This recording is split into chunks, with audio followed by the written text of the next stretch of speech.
Okay, today I want to show you the recipe for the fried potato. I never use lots of oil to fry. I usually don't fry anything.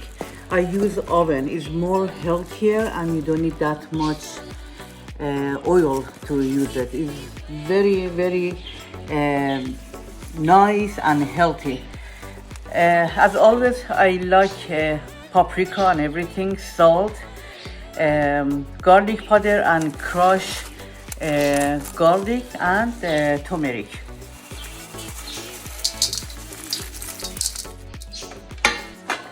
And I add just a spoon of oil, and that's it.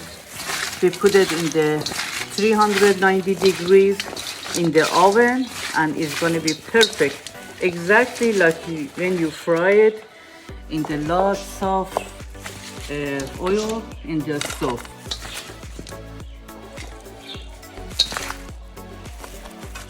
If you try this, you're never going to use lots of oil to fry it.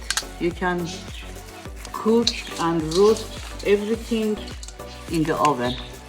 It's more healthier, and you don't need to use that much oil. Okay,